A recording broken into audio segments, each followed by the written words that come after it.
All right, Rush to Reason, Denver's Afternoon Rush, KLZ560. And Richard, I know you've driven a vehicle here recently because I was able to drive it as well. And this is one of those ones where I wanted to be able to chime in because I know you even have it as we speak, but I wanted to get this one in as we could because we've got time to do it today. And that is the Volkswagen. This is the all-wheel drive version of their ID, their electric vehicle, their EV SUV. And I wanted to get your opinion on it because this is an all-wheel drive version. We've had the front-wheel drive version in the past. What do you think of this one as far as the all-wheel drive goes? I'll give you my opinion in a moment. Yeah, so I'm pleasantly surprised. I think it's a pretty fun little vehicle to drive. It's different, right? Getting used to pulling out and into traffic and such. You've got the instantaneous torque and the power. You can definitely tell a difference, Dad, between the front wheel. I think it's the front wheel driver. The two-wheel drive version versus the all-wheel drive version, definitely. And one thing I've been able to try out this time around, and you and I have got a little bit different experiences because you've got a charge port at your house. That's an actual 220, 240 system that charges a little bit faster. I don't have that yet. I've just got your typical 110 outlet. But one thing I noticed is if you drive this car 15, 20 miles a day, right? Nothing too crazy, just kind of your everyday commute. And you get home and plug it in, and you plug it in for the, potentially 12 hours or so that you're at home at night, it's charged up by the next morning. Okay. So previously with this car, you and I had an experience where I actually had to go to different, I had actually trying to find a fast charging station, which was fun, a little bit of a different experience that way. But it's nice to know that you don't have to have a built-in charger to do this car. Now, I will say this. If you got the car down to 20%, Dad, it's going to take you a long time to charge it over an 110-volt power supply, just your normal household outlet, to get it up to the 80%, which they recommend. Agreed. But if you're just doing your daily commute, you plug it in, get it up to that 80% charge on a daily basis, I don't think it would be a problem. But outside of that, you got some more time in this car than you did the last time. What did you think? Everything about the car and everything you said, I agree. I think as far as the functionality and all of that, I think it works really well. My problem with this car, and Volkswagen, if you're listening, I know I'm not the only guy to say this, I hate the infotainment / heater / all of the controls. Their stupid screen system is the most dysfunctional thing I've ever used in my entire life, and I mean that sincerely. It definitely takes a little bit getting used to, I will say that.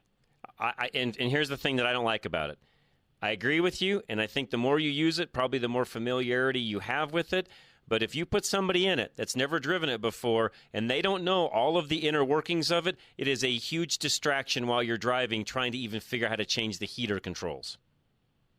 Yeah, you definitely, I will say this, and you and I talk about it, plenty I of hate the times. no knobs, by the way. I just hate it. I despise that. and I was going to say, the problem is you and I have got to, let's just say differently. You definitely like the knobs. I actually like the knobs too. This is one of the few cars where you can't just jump in and go. Nope, you cannot. You have to take some time to get used to it. And I know you're not getting it as a bad thing. I'm not going to say it's necessarily a bad thing because once you get used to it, which, by the way, Dad, more and more cars are taking the, Tesla style. Yes, I know. It's not just Volkswagen and it's not just Tesla. A lot of other cars, manufacturers. I know Ford's doing it with the new F-150, and especially on these EV cars. For whatever reason, Dad, these EV cars they have this. They just don't like knobs, like you said. For whatever reason, I don't know why, but it's definitely more of a learning because basically, folks, it's like a tablet in your car. That's right. It's exactly the way to say it. Yeah. And everything has a menu. You've got to get to the right menu to control that particular function.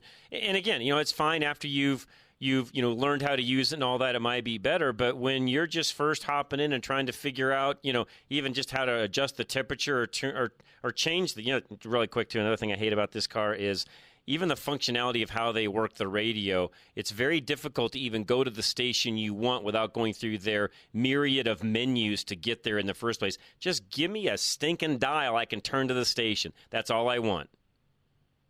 Well, and that's and like you say, a lot of other car companies, and I'll be honest, Honda's kind of famous for this too, especially on some of their not newest models, but a few years ago, they did it because they want you to speak to it, right? That Right. they view it as safer.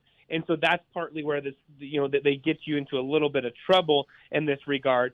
But outside of that, once you do figure out the system, Dad, it is pretty cool that you can control where your heat goes, where everything comes from. You can control the ambient lighting and such, throughout the car. You can change the color. You can create custom stuff.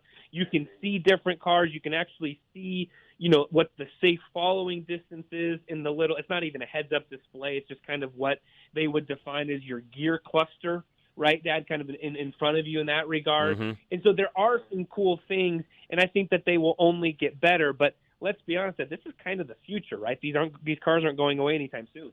No, you're right. And again, everything you said, and I know that, again, I don't think this is all generationally speaking, by the way. I think there's young people and old people that like knobs. I think there's young and old that don't care. I think that some are probably halfway in between. And I do think that's something that manufacturers need to pay for, though, because I don't think it's all just old versus young. Some folks like knobs, period. They do, and I think that needs to be again.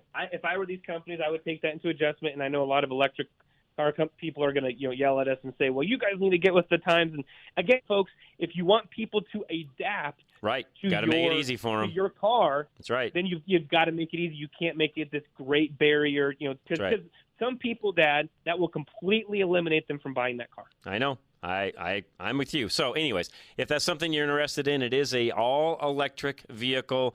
It's got decent range, very similar to my Chevy Bolt. I mean, you can get in the summertime around 275 to 300-ish in range. In the wintertime, that's going to drop to around 200, more than adequate to drive to and from work and around town and all of that. Is this going to be a coast-to-coast vehicle? You already know my opinions on that, folks. I talk about that plenty, but if this is something you're interested in, go check it out at your Volkswagen dealer. By the way, I've had a few people actually want to go buy this vehicle, so I have recommended they go do that, drive it, see if they like it, but you can do that at your local Volkswagen dealer. Make sure you tell them that John and Richard Rush from both Rush to Reason and Drive Radio sent you.